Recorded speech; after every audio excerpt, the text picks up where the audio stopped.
तो काफ़ी सारे कमेंट्स आ रहे थे कि लहसुन का अचार बनाने का भी तरीका बताएं। तो आज मैं आपको लहसुन का अचार बनाने का ऐसा तरीका बताऊंगा। इस तरह से भी अचार बनाएंगे ना, सालों साल तक आप इसको स्टोर कर सकते हैं। और आज बनाएंगे ना, आज से ही खाना शुरू भी कर सकते हैं और बिना किसी केमिकल से हम इस अचार को बना के तैयार करेंगे। अगर आप सीखना चाहते हैं, वीडियो को बिना स्किप किए लास्ट तक जरूर देखिएगा।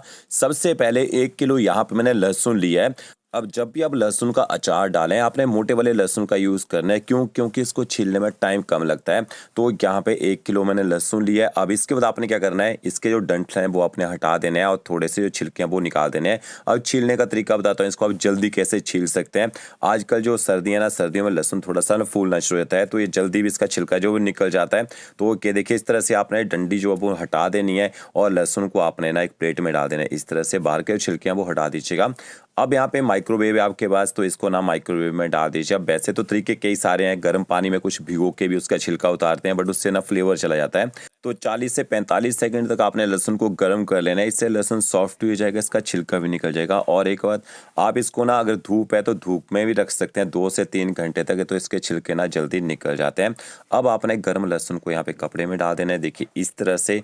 और हल्का सा आपने इस तरह से मसलना है। मसलने से क्या होगा, लगभग 70% लहसुन का छिलका तो निकल जाएगा। बाकी 30% जो बचेगा वो आपको हाथ से ही छीलना पड़ेगा, ठीक है। ये देखिए, मसलने के बाद आपने लहसुन को यहाँ बाउल में डाल देना है और फिर आपने हल्का सा इसको ना टॉस करना है। ये देखिए, इस तरह से लहसुन को उछालेंगे ना, इसके छिलके अलग हो जाएंगे। और इसके बाद आपने जो लहसुन छिल गया ना, उसको छांट लेना है। जो थोड़ा बहुत लहसुन बच गया ना, उसको आप हाथ से ही छील सकते हैं। तो ये देखिए, जल्दी लहसुन छीलने का ये तरीका है। तो यहाँ पे 1 किलो हमारा लहसुन है देखिए, और इतना लहसुन उसमें निकल चुका है। अब आपने इसका मसाला बना के तैयार करना है। थोड़ा सा लहसुन निकाल लीजिएगा, इसको हम क्रश करके डालेंगे। तो यहाँ पे आपने 1 बड़ा चम्मच सौंफ लेनी है, मोटी बारीक सौंफ जो भी वो डाल सकते हैं। 1 बड़ा चम्मच आपने यहाँ पे सरसों के बीज लेने हैं, पीली वाली सरसों। और 1 चम्मच आपने एक ब्लैक सरसों लेनी है, काली सरसों। साथ में 1 छोटा चम्मच मेथी दाना यूज़ करेंगे। 1 चम्मच आपने काली मिर्च ऐड करनी है। और इसके साथ में आपने और भी मसाले डालने हैं, वो आपको आगे दिखाता हूँ क्या क्या मसाले ऐड करने हैं।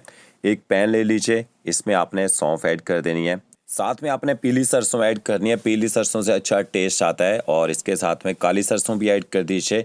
यहाँ पे मेथी दाना भी मैंने ऐड कर दिया। मेथी दाना कम डालना है, इससे नहीं तो केवल कड़वा टेस्ट रहता है। और इसके साथ में मैंने देखिए काली मिर्च ऐड की है। 1 चम्मच आपने साबुत जीरा ऐड करना है। 1 चम्मच आप साबुत धनिया ऐड कीजिएगा। अब आपने गैस की फ्लेम मीडियम करनी है। मीडियम फ्लेम में 3 से 4 मिनट तक मसालों को थोड़ा ड्राई रोस्ट कर लीजिए।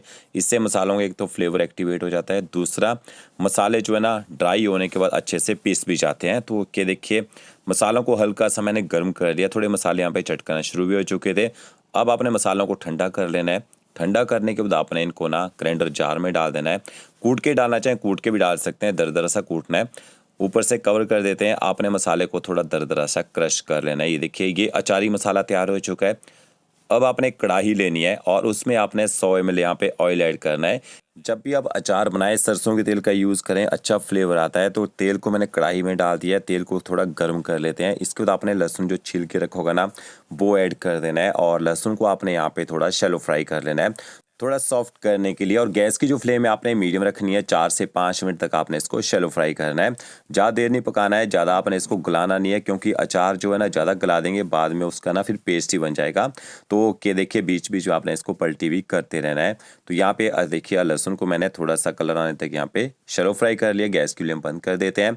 इसके बाद आपने इस तरह से एक स्पाइडर लेना है और इससे आप लहसुन को निकाल लीजिएगा, ताकि जो ऑयल है ना उसको हम तड़के के लिए भी यूज़ कर सकें आगे।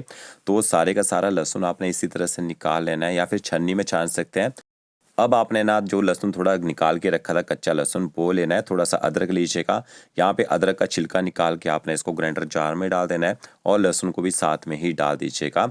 यहाँ पे अदरक और लहसुन को आपने दरदरा सा क्रश करना है, पानी का यूज़ नहीं करना है, पेस्ट नहीं बनाना है, ठीक है। ये देखिए इस तरह से, इससे ना थोड़ा पकड़ आ जाती है अचार में, टेस्ट भी बेहतरीन आता है। अब आपने जिस तेल में लहसुन को फ्राई किया था ना, उसी को देखिए बचा के रखा होगा, तो उसमें आपने दरदरा सा पेस्ट ऐड करना है। इसके साथ में थोड़ी सी हम इसमें हींग ऐड करेंगे, अच्छा फ्लेवर आता है और अचार जो खराब भी नहीं होता है। 1 छोटा चम्मच आपने इसमें कलौंजी ऐड करनी है। कलौंजी भी अचार में बहुत ही बढ़िया फ्लेवर देती है। अच्छी तरह से हींग और कलौंजी को भी आपने मिक्स कर लेना है, देखिए इस तरह से। अब आपने इस पेस्ट को ना ज़्यादा पकाना नहीं है, थोड़ा हम इसको कच्चा ही रखेंगे। इसके बाद आपने जो अचारी मसाला बना के रखा होगा ना, वो ऐड कर देना है और गैस की जो फ्लेम है वो आपने ना बंद कर देनी है। और इसके साथ में आधा चम्मच आपने हल्दी पाउडर ऐड करना है। 1 चम्मच आप इसमें अजवाइन ऐड कीजिएगा। अजवाइन को हल्का सा आपने गर्म करके डालना है। और इसके साथ में नमक ऐड कीजिए। जब भी अचार बनाए नमक का यूज़ थोड़ा ज़्यादा किया जाता है, इससे जो अचार है जल्दी गल जाता है और अचार जो जल्दी ख़राब भी नहीं होता है। तो 1.5 चम्मच मैंने यहाँ पे नमक ऐड कर दिया है। अच्छी तरह से मसालों को आपने यहाँ पे अदरक लहसुन के साथ मिक्स कर लेना है। यहाँ पे हम ना ऑयल भी कम ऐड करेंगे और बिना ऑयल से भी आप इसको लॉन्ग टाइम तक चला सकते हैं। वो भी तरीका बताऊँगा कैसे चला सकते हैं। जो हमने लहसुन को यहाँ पे फ्राई करके रखा था वो ऐड कर देना है। 1 से 1.5 चम्मच आप इसमें कश्मीरी लाल मिर्च पाउडर ऐड कीजिए। ज़्यादा तीखा नहीं बना रहा हूँ, आप तीखा बनाना चाहें तो यहाँ पे लाल मिर्च भी डाल सकते हैं। 1 चम्मच आपने इसमें काला नमक ऐड करना है। अच्छी तरह से आपने सारे इंग्रेडिएंट्स को यहाँ पे मिक्स कर लेना है। देखिए इस तरह से। अब यहाँ पे ना लहसुन के अंदर भी थोड़ा ऑयल रहेगा क्योंकि मैंने इसको फ्राई किया था। तो देखिए थोड़ा सा यहाँ पे अपने आप ही मॉइस्चर आ जाएगा इसमें।